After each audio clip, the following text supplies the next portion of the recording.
Assalamualaikum warahmatullahi wabarakatuh. Salam warahmatullahi wabarakatuh. Kulo Sugiono cak saking asline Nganjuk cuman samangke tinggal dateng Krian. Sederhana kulo sebenarnya pengen takon hukum aja. Artinya ngene nek sampean mau bahas tentang kesadaran awak dhewe nggih dosa, tapi awak dhewe meyakini dosa iki tak tanggung dhewe, tak gawe kebaikan untuk orang lain. Contohnya ngene aja. Pekerja PSK ya. Iki secara pribadi kan aku ngelakoni dosa. Tapi secara kebahagiaan pekerja PSK mau berbagi kebahagiaan nang wong sing tuku. Kan ngono aja ya. Ya. Maksudku hukumnya itu ya apa ngono lho ya. Pun matur suwun. Waalaikumsalam. Bagaimana PSK? Anda sudah riset ke berapa itu, Mas? Oke, nyun saya buka. Gini, apa namanya? Saya kalau ngomong hukum saya juga siswa. Saya tidak bisa menghukum, memberi hukum yang benar atau salah, dosanya seberapa persen apa dan segala macam. Pasti nggak bisa. Saya bukan Tuhan, bukan apa malaikat, dan nggak tahu seperti bagaimana pastinya.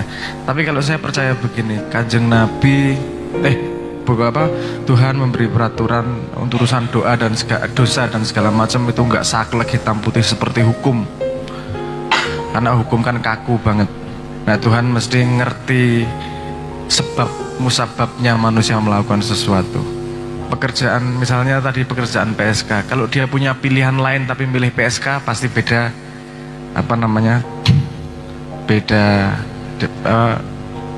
beda penilaiannya. Misalnya dia memang tidak mungkin melakukan pekerjaan lain kecuali PSK, dan dia melakukan menjadi PSK karena memang beruntung pengen berjuang untuk menghidupi keluarganya dan anaknya. Nggak mudah juga mau ngomong itu salah.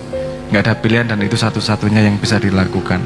Jadi kalau hanya menghakimi PSK buruk itu saya tidak setuju juga, karena mereka juga butuh jalan keluar dalam hidupnya. Tapi tidak semua PSK seperti itu. Ada yang memang trauma sama pernah disakiti oleh lelaki, pengen balas dendam pada semua suami misalnya, jadi jadi PSK.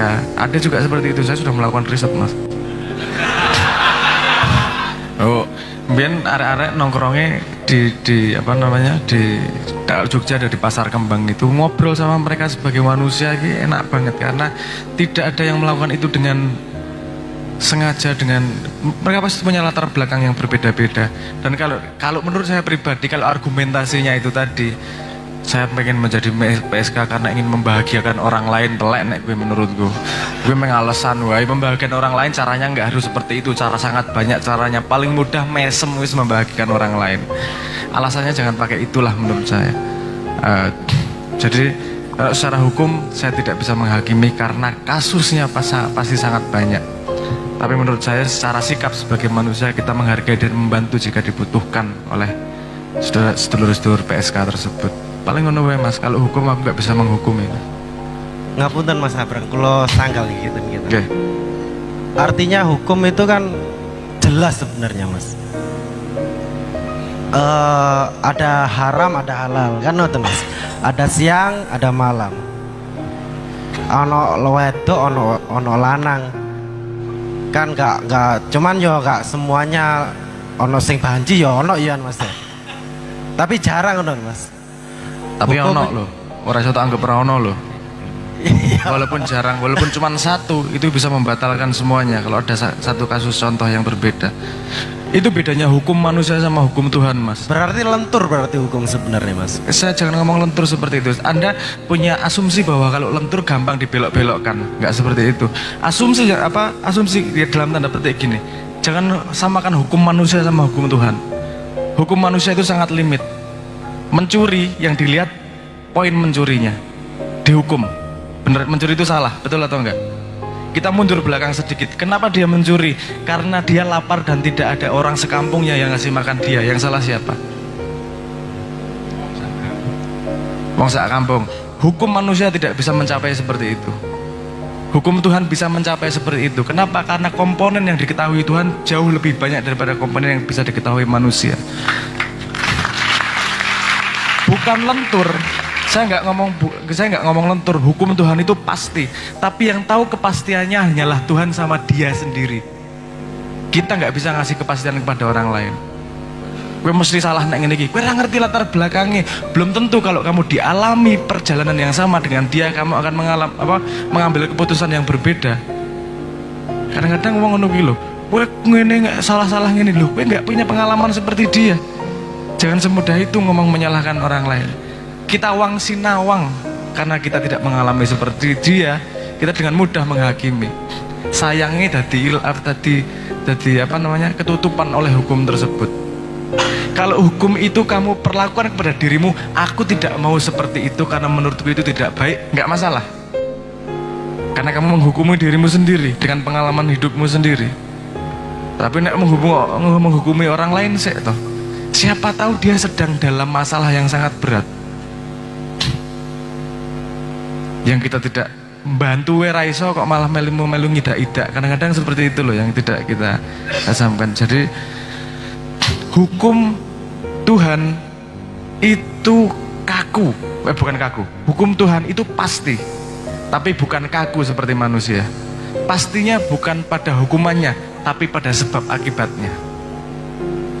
Pasti hukum Tuhan itu pada sebab akibatnya. Nek kowe ngene engko mesti endinge ngene iki. Nek ngene engko mesti endinge ngene iki.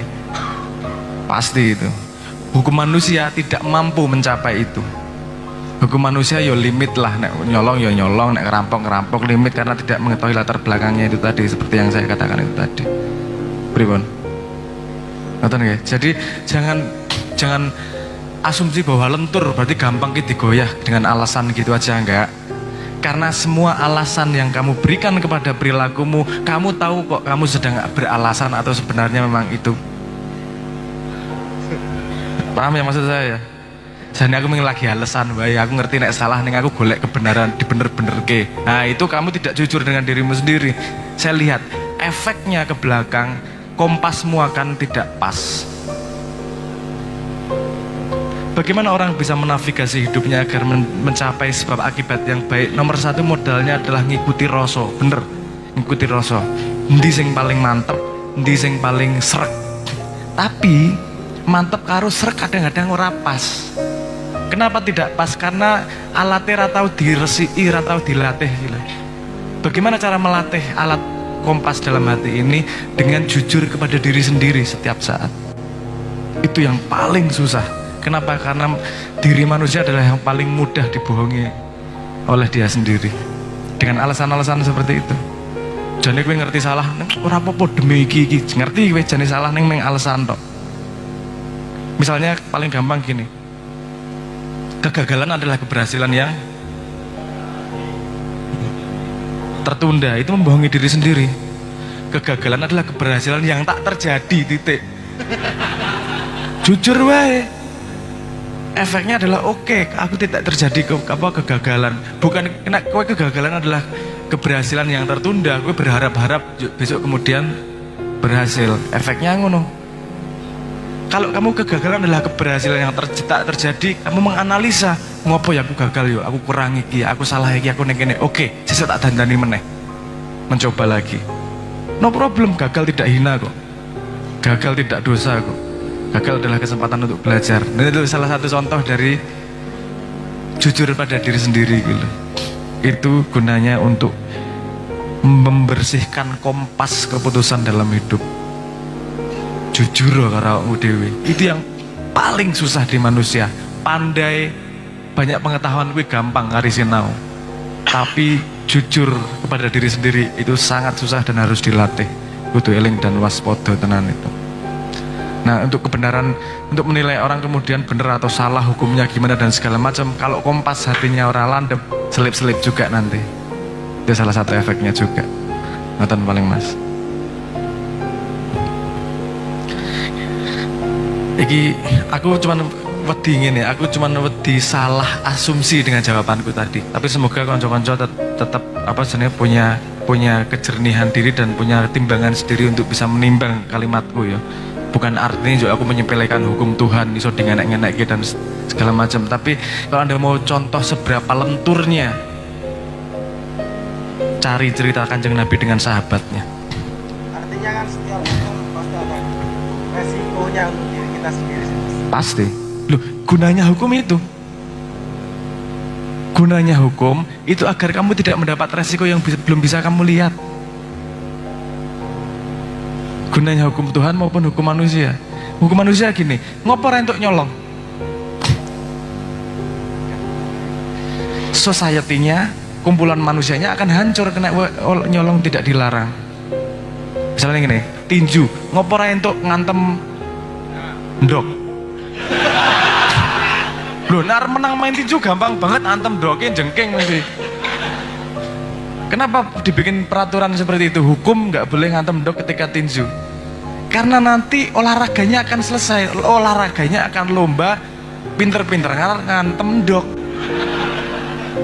Paham maksud saya?